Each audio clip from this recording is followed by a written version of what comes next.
This is the Good Neighbor Podcast, the place where local businesses and neighbors come together. Here's your host, Sophia Yvette. Welcome to the Good Neighbor Podcast. Are you in need of a construction supply store? Well, one may be closer than you think. Today, I have the pleasure of introducing your good neighbor, Lucas Michael Payne with Force Global Supply. Lucas, how are you this morning? I'm doing well. How are you? I'm also doing well. Now, we are excited today to learn all about you and your business. Can you start off by telling our listeners just a little bit about your company? Sure. So Force Global Supply was a company born of the pandemic, and we'll talk more about that later. But essentially, we import material directly to new construction projects. What we do is completely circumvent the typical supply chain, which causes all kinds of markups along the way. So basically, from the factory to your job site. And by doing that, we reduce costs quite a bit. Now, how did you originally get into a business like this, Lucas?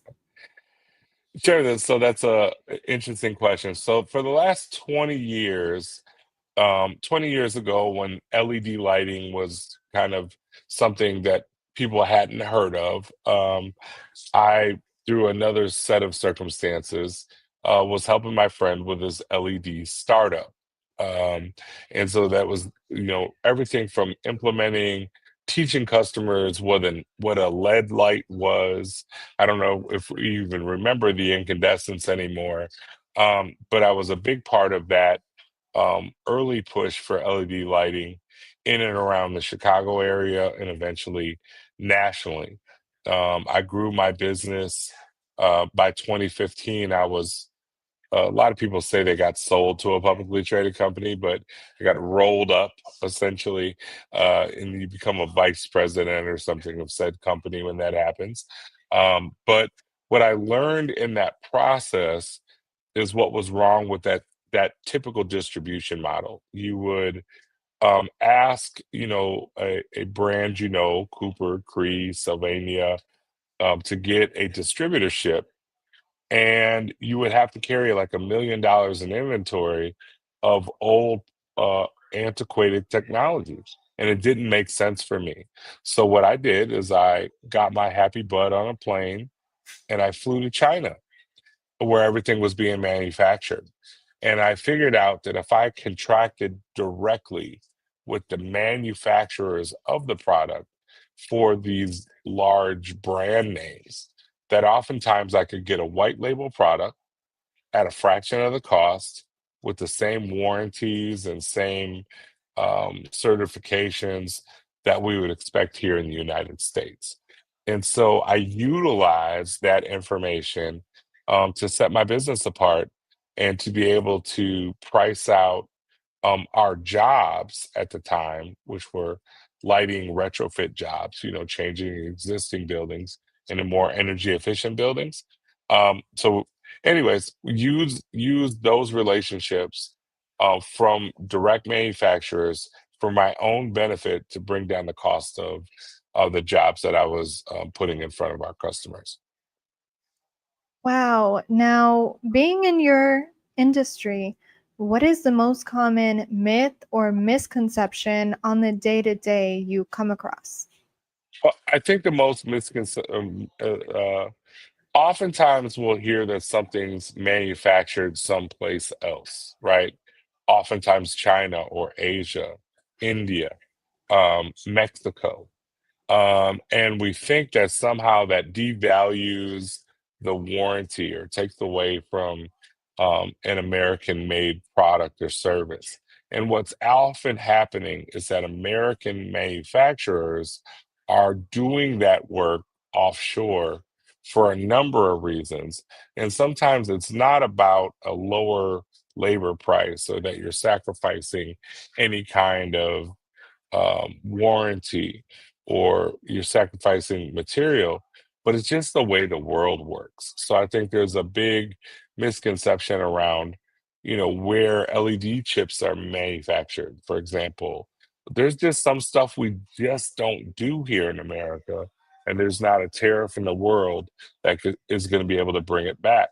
Our labor pool may not be skilled enough. So that was a long answer to a short question, but essentially, the way we think about the world and where materials come from and where finished goods happen are often very complex. It takes a lot, for example, to make the cell phone that we think of, that we hold in our hand, and all the places that those parts come together. Now, I actually agree with you on that. Different countries and different places are just better at making stuff than others. And that's okay because, we're all supposed to work together, right? That that is right, and we are truly a global economy. Now, we know marketing is the heart of every business. Who are your target customers or clients? And in terms of marketing today, how do you attract them? So we typically are talking to developers. So it's very different because our pitch is to developers and large construction companies, and we are saying, hey, we're going to bring down the cost drastically of your project. So our customers are anyone that are building, let's say, a school with a office building. Multifamily is really our biggest vertical. So anybody that's building a construction project of say in excess of $5 million anywhere in the country, we could help them the most. Because that's such a niche customer, we do a lot of work on LinkedIn. We also just send emails out to some target customers, and most likely we ask for introductions. So I think one of the art forms that's missed on our current generation is that we spend so much time doing things on social media, which is important, and doing things in LinkedIn, that we often forget to just ask for the referrals. Because for me, a good year is gaining maybe 5 to 10 clients, right? Because the projects that we work on are so big and they take a long time. So ours is a little bit bigger of a niche, but anybody in Frisco, in North Dallas, that's developing a product or a project, we would love to help you, or that you have some projects in the pipeline. Now, have you ever thought of having your own podcast before? Sometimes I have. I mean, obviously, there's a unique niche that I'm in, and right now, around things with the tariffs, and even over the last couple of years, when we were able to source material when nobody else could during the pandemic, is what ultimately brought this iteration of the business on. We imported over $30 million of medical supplies during the pandemic, right? So I think we all have our own highly important set of skills. And outside of the time when I'm not importing building material, I'm also very passionate about the entertainment industry and have another business that does that. So I think that, of course, we all have been interested in podcasts or podcasting, and I've been fortunate to be on several podcasts and be interviewed about what the work I'm doing, but would love to explore it a little bit more. And outside of work, you talked about liking the entertainment industry. What else do you or you and your family like to do for fun? So I have two small kids and one really big kid. So with the two small kids in your 40s, it really there's not much time else for other than them, right? My wife and I spend a lot of time making sure that they get to their swimming practice and martial arts practice and all of those kind of things. Obviously, we love being engaged in our community. Right now, there is a lot of issues around food insecurity. So my wife and I both volunteer individually and collectively with our fraternities and sorority and other community-based organizations. I'm also right here in Frisco. I'm on the board of something called the Frisco Diversity Leadership Council, where I help small businesses and people connect here in the community. So I'm very passionate about just the overall entrepreneurship journey and helping people with their journey. When I do get a chance to hang out again here in the Frisco area, I'm a member of the Cowboys Club and I office here at the Star. So I enjoy that. And when we really get a chance, we love to travel. Well, that's amazing. It sounds like quite a full life with your family. All of that is so important to have.